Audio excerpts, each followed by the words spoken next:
नमस्कार आप सभी को। आज हम मैक्स वेबर की सामाजिक क्रिया का बात करेंगे।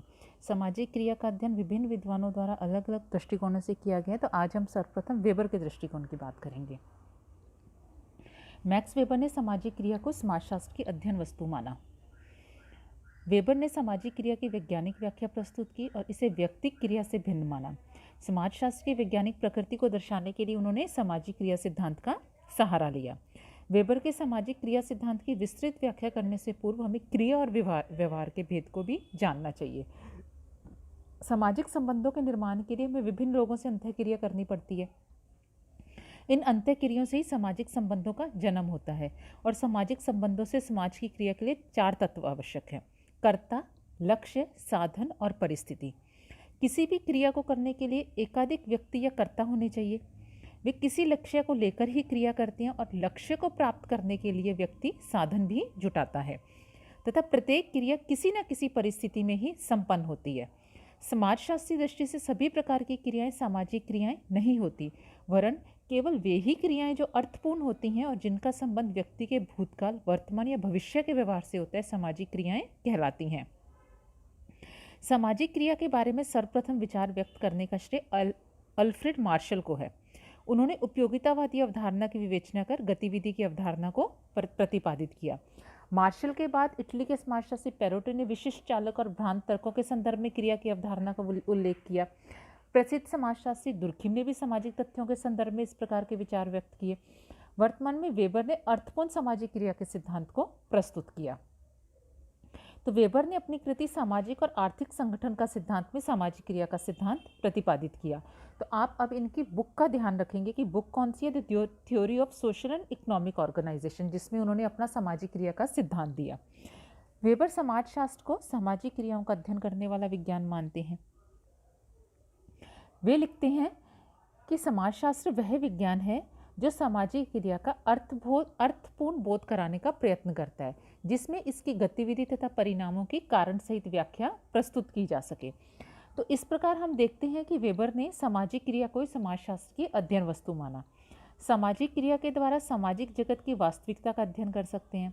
स्वयं वेबर ने वर्ग, परिस्थिति, धर्म, नौकरशाही, राजनीतिक तनाव, अनेक सामाजिक घटनाओं का अध्ययन एवं विश्लेषण किया।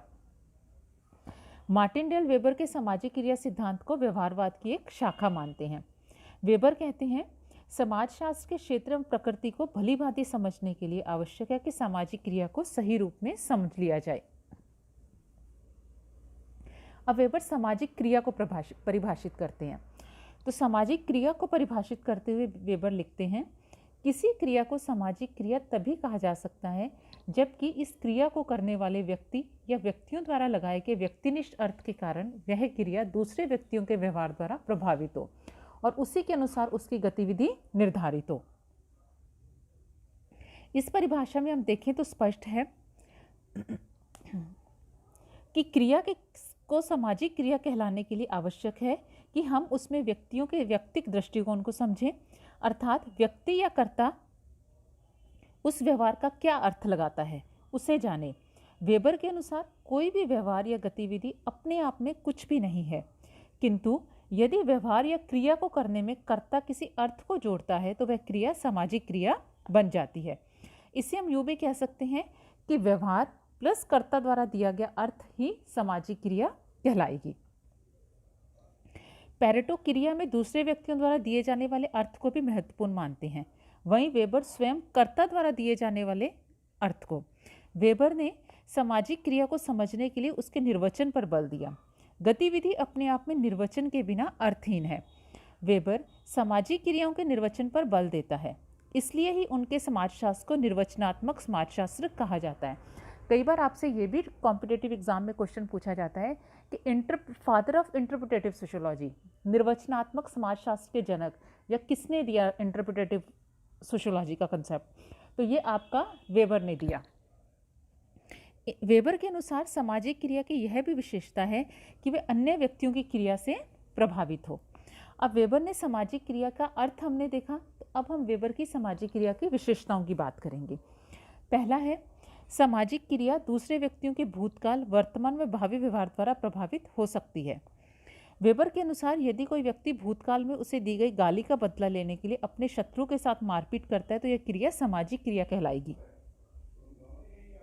इस प्रकार से नेता के साथ साथ भीड़ द्वारा नारेबाजी व जय जयकार करना भी सामाजिक क्रिया है, क्योंकि भीड़ का व्यवहार नेता के व्यवहार या क्रिया की प्रतिक्रिया का परिणाम है। इस तरह एक व्यक्ति द्वारा भविष्य में होने वाली भारतीय प्रशासनिक सेवा की परीक्षा की तैयारी भी सामाजिक क्रिया है, जो परीक्षक की भावी क्रिया के द्वारा प्रभावित है। दूसरा, वो कहते हैं कि प्रत्येक प्रकार की क्रिया सामाजिक क्रिया नहीं है। जड़ पदार्थों एवं बेजान पदार्थों से प्रभावित क्रिया को वेबर सामाजिक क्रिया नहीं मानते। जैसे बिजली कड़कने का डर जाने से बच्चे द्वारा चीख पड़ना सामाजिक क्रिया नहीं है, क्योंकि यह क्रिया बेजान पदार्थ या घटना के प्रति व्यक्त की गई है। इसी प्रकार से अकेले बैठकर भगवान का भजन करना भी सामाजिक क्रिया नहीं है। इसके स्थान पर यदि पुरोहित द्वारा मंत्रोच्चारण करने पर यजमान द्वारा यज्ञ में आहुति दी जाती है अथवा मूर्ति पर फूल, कुमकुम, चावल या सुपारी चढ़ाई जाती है तो यह क्रिया वेबर के अनुसार सामाजिक क्रिया है, क्योंकि यजमान का व्यवहार पुरोहित के व्यवहार से प्रभावित है। तो वेबर क्या कहते हैं कि सामाजिक क्रिया वही क्रिया होगी जहाँ पे व्यक्ति का व्यवहार दूसरों के व्यवहारों को प्रभावित करे। जहाँ पे व्यक्ति का व्यवहार दूसरों के व्यवहारों को प्रभावित नहीं करेगा वह क्रिया सामाजिक क्रिया नहीं कहलाएगी। थर्ड है, मनुष्य का प्रत्येक प्रकार का संपर्क भी सामाजिक संपर्क नहीं होता। वेबर कहते हैं कि कर्ता का व्यवहार दूसरों के व्यवहार से अर्थपूर्ण रूप से संबंधित और प्रभावित है। उदाहरण के रूप में यदि सड़क पर दो साइकिल सवार टकरा जाते हैं और बिना एक दूसरे को कुछ कहे चल देते हैं तो वेबर कहते हैं कि सामाजिक क्रिया नहीं है।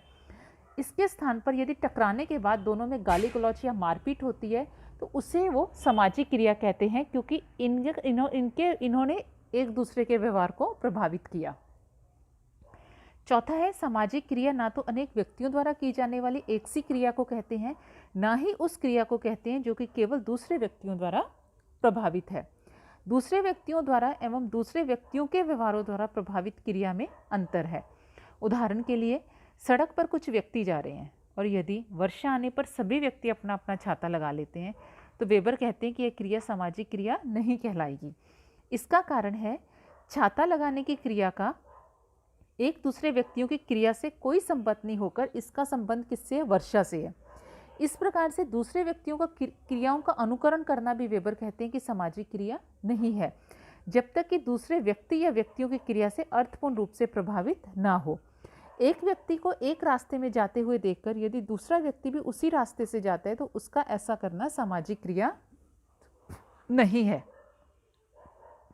इसके विपरीत अध्यापक के ड्रिल करने के साथ साथ यदि छात्रों द्वारा उसका अनुसरण किया जाता है तो यह सामाजिक क्रिया है, क्योंकि यह अध्यापक की क्रिया से अर्थपूर्ण रूप से संबंधित है। इस विवेचन से स्पष्ट है कि वेबर समाजशास्त्र को एक ऐसा विज्ञान मानते हैं जो सामाजिक क्रिया की निर्वचनात्मक समझ को विकसित करता है, जिसके द्वारा क्रियाओं के बीच कार्य कारण संबंध को ज्ञात किया जा सकता है। सामाजिक क्रिया की निर्वचनात्मक समझ को वेबर जर्मन शब्दावली में व्रस्टहेन कहते हैं। व्रस्टहेन पद्धति में घटनाओं को तर्कपूर्ण ढंग से तथा अर्थपूर्ण व्याख्या द्वारा समझने पर बल दिया जाता है। अब वेबर की क्रिया की अर्थ और विशेषताएं देखने के बाद अब हम सामाजिक क्रिया के प्रकारों की बात करेंगे। वेबर ने सामाजिक क्रिया के 4 प्रकारों का उल्लेख किया है। पहली है तार्किक क्रिया। तार्किक क्रिया का संबंध किसी लक्ष्य के साथ होता है। एक पुल का निर्माण करते समय एक इंजीनियर की क्रिया, धन कमाने के लिए प्रयत्नशील व्यापारी की क्रिया तथा युद्ध में सफलता प्राप्त करने में के प्रयत्न में लगे हुए सैनिक अधिकारी की क्रिया इसी श्रेणी में आती हैं। स्पष्ट है कि तार्किक क्रिया उस क्रिया को कहेंगे जिसका चयन कर्ता द्वारा सचेत और योजनाबद्ध रूप से लक्ष्यों तथा साधनों को ध्यान में रख के किया जाता है। जैसे यदि कोई व्यक्ति नया काम धंधा, व्यापार या फैक्ट्री प्रारंभ करने से पूर्व अपने आसपास जमा पूंजी का अनुमान लगाता है, माल की आवक कहाँ से आएगी, उसके ग्राहक कितने होंगे, शुरू में कितने आएंगे, कैसे ग्राहक आएंगे, उसका मुनाफा कितना होगा, वो उसके पास जो पूंजी से वो सामान खरीदेगा उसमें हर सामान से वो हिसाब लगाएगा कि उसके पास कितना मुनाफा आ रहा है, पर डे कितना आएगा, पर मंथ कितना आएगा, तो इन सब का वो हिसाब लगाता है। फिर व्यापारी या काम धंधा शुरू करता है तो वेबर कहते हैं कि ये तार्किक क्रिया है, क्योंकि उसने लक्ष्यों और साधनों को ध्यान में रखकर अपनी क्रिया की। उपर्युक्त उदाहरणों से मुख्य बात यह है कि तार्किक क्रिया में कर्ता अपने लक्ष्य को स्पष्टतः ध्यान में रखता है उसे प्राप्त करने हेतु साधनों का चुनाव करता है, इसलिए इसे लक्ष्य निर्धारित क्रिया भी कहते हैं। वेबर तार्किकता की व्याख्या करने में ज्ञान के आधार पर करता है, ना कि अवलोकनकर्ता की दृष्टिकोण से। अर्थात कर्ता को जितना ज्ञान है उसके आधार पर उसकी क्रिया तार्किक है। दूसरे व्यक्तियों की दृष्टि में वह अतार्किक हो यह आवश्यक नहीं। सेकंड टाइप वो बोल जाते हैं मूल्यांकन क्रिया। इस प्रकार की क्रिया के पीछे तर्क का होना आवश्यक नहीं है। जैसे एक डूबते हुए जहाज के साथ कप्तान का समुद्र में डूब जाना मूल्यांकनात्मक क्रिया के अंतर्गत ही आएगा। कप्तान ये भलीभांति जानता है कि जहाज छोड़कर अलग नहीं होने से उसे सदा के लिए जीवन से हाथ धोना पड़ सकता है, परंतु फिर भी वह जहाज छोड़ने के बजाय मर जाना ज़्यादा अच्छा लगता है उसे, क्योंकि जहाज छोड़कर चले जाना भी किसी भी रूप में उसके लिए सम्मानजनक कार्य नहीं है। इसी मूल्य से प्रभावित होकर कप्तान क्रिया करता है। यहाँ कर्ता सभी खतरों को स्वीकार करते हुए तार्किक ढंग से क्रिया करता है। यद्यपि वह जानता है कि उसके ऐसा करने से कोई भय परिणाम नहीं निकलेगा, वह ऐसा केवल इसलिए करता है कि सम्मान या प्रतिष्ठा के अपने स्वयं के आदर्शों के प्रति वफादार रहना चाहता है।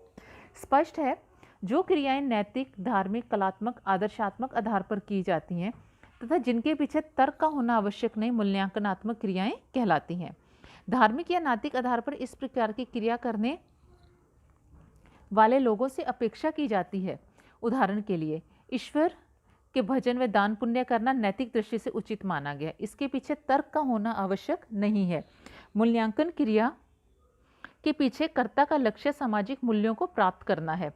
प्रचलित सामाजिक मूल्यों में उसकी दृढ़ आस्था के कारण ही वह इन क्रियाओं को करता है। थर्ड है भावनात्मक या संवेगात्मक क्रिया। इस प्रकार की क्रिया का संबंध व्यक्ति के संवेगों या भावनाओं से होता है। दया, घृणा, सहानुभूति, क्रोध आदि के वशीभूत होकर व्यक्ति जो क्रिया करता है वह भावनात्मक क्रियाएं कहलाती हैं। कभी कभी मनुष्य शक्तिशाली संवेग के वशीभूत होकर अतार्किक रूप से ऐसा व्यवहार या क्रिया कर बैठता है और उसे बाद में उसके लिए पछताना पड़ता है। किसी के गाली देने पर क्रोधवश उसकी हत्या कर देना संवेगात्मक क्रिया का ही उदाहरण है। यहाँ क्रिया को लक्ष्य या मूल्यों की व्यवस्था के संदर्भ में परिभाषित नहीं किया जाता, बल्कि कर्ता की विशेष परिस्थितियों की संवेगात्मक प्रतिक्रिया के रूप में किया जाता है। जब परिस्थितियां ऐसी हो जाती हैं कि कर्ता का स्वयं पर नियंत्रण समाप्त हो जाता है और वह भावावेश में आकर ऐसा व्यवहार कर बैठता है जो परिस्थितियों में स्वस्थ मस्तिष्क की स्थिति में वह कभी नहीं करता। संवेगात्मक क्रियाओं का विश्लेषण मनोवैज्ञानिक और मनोरोग विशेषज्ञ ही कर सकते हैं। फोर्थ है परंपरागत क्रिया। वे क्रियाएं जिनका संबंध प्रथाओं, परंपराओं और प्राचीन काल से हमारे चले आ रहे विश्वासों से होता है, परंपरागत क्रियाएं कहलाती हैं। इस प्रकार की क्रियाएं इसलिए की जाती हैं कि भूतकाल से लोग ऐसा कर रहे हैं। प्रथाओं या परंपराओं के अनुरूप व्यवहार करना या उनका अनुकरण करना ही परंपरात्मक क्रिया है। ऐसा करने के लिए कर्ता को किसी लक्ष्य या मूल्यों को ध्यान में रखना आवश्यक नहीं है और ना ही उसे इसके लिए संवेगों का सहारा लेना पड़ता है। वह तो किसी प्रथा, परंपरा या विश्वास के वशीभूत होकर वही व्यवहार या क्रिया करता है जैसे उसके पूर्वज करते आए हैं। अपनी ही जाति में विवाह करना, मृत्यु भोज, श्राद्ध, तर्पण आदि क्रियाएं परंपरा के पालन के लिए ही की जाती हैं। इस प्रकार से परंपरात्मक सामाजिक क्रियाएं वे क्रियाएं हैं जिन्हें लोग आदत या स्थापित परंपराओं के प्रभाव या दबाव के कारण संपन्न करते हैं। क्रिया के उपयुक्त वर्गीकरण के द्वारा वेबर ने यह स्पष्ट किया कि आधुनिक तथा पश्चिमी देशों में अधिकांश क्रियाएं तार्किक आधार पर लक्ष्य और साधनों को ध्यान में रखकर की जाती हैं। अर्थात इन देशों में तार्किक क्रियाओं की प्रधानता है। गैर पश्चिमी परंपरागत समाजों में इसके विपरीत अन्य प्रकार की क्रियाओं की प्रधानता रहती है। तो आज हमने वेबर की सामाजिक क्रिया की डेफिनेशन देखी कि सामाजिक क्रिया वो किसे कहते हैं। वो कहते हैं कि प्रथम तो उन्होंने कहा कि हम समाजशास्त्र में सामाजिक क्रिया का अर्थबोध करने का प्रयास करते हैं। तो उन्होंने समाजशास्त्र को किसकी अध्ययन वस्तु, समाजशास्त्र की अध्ययन वस्तु क्या माना उन्होंने? सामाजिक क्रिया को। फिर उन्होंने सामाजिक क्रिया का अर्थ स्पष्ट करते हुए बताया कि सामाजिक क्रिया हम उस क्रिया को करेंगे जिसमें कि एक व्यक्ति का व्यवहार दूसरों के व्यवहार को प्रभावित करे, तभी क्रिया है। जिसमें उन्होंने उदाहरण भी दिए कि दो व्यक्ति अगर सड़क पे जा रहे हैं और वो आपस में टकराते हैं, एक दूसरे को कुछ नहीं कहते, तो वो कहते हैं वो क्रिया नहीं है। इसके विपरीत वो एक दूसरे से गाली गलौज करते हैं, मारपीट करते हैं या बहस करते हैं, तो वो कहते हैं कि उसे हम तार्किक क्रिया कहेंगे, क्योंकि इसमें दोनों के व्यवहार एक दूसरे को प्रभावित कर रहे हैं। तो और उन्होंने आगे सामाजिक क्रिया की विशेषताएं बताई। फिर उन्होंने सामाजिक क्रिया के प्रकारों की बात की, जिसमें उन्होंने 4 प्रकार बताए: तार्किक क्रिया, मूल्यांकनात्मक क्रिया, भावनात्मक क्रिया और परंपरागत क्रिया। इन चारों प्रकारों को भी वेबर ने विभिन्न उदाहरणों के द्वारा स्पष्ट किया कि तार्किक क्रिया में व्यक्ति साधनों और लक्ष्यों का ध्यान रखता है, मूल्यांकनात्मक क्रिया में वो कहता है कि मूल्यों के आधार पर करता है, भावनात्मक क्रिया में वो कहता है कि भावनाओं और संवेगों में बहकर व्यक्ति जब कोई क्रिया करता है तो उसे हम इस प्रकार की क्रिया के अंतर रखेंगे। परंपरागत क्रिया में वो कहता है कि आप परंपराओं के कारण आप ऐसी क्रिया करते हो कि सालों से आपके परंपराओं, विश्वासों, प्रथाओं में आपके समाज में हमेशा से ऐसा होता चला है, तभी उस प्रकार की आप जो क्रिया करते हैं उसे वो इस प्रकार की परंपरागत क्रिया के अंतर्गत वेबर रखता है। कल हम वेबर की आगे का अध्ययन करेंगे। धन्यवाद।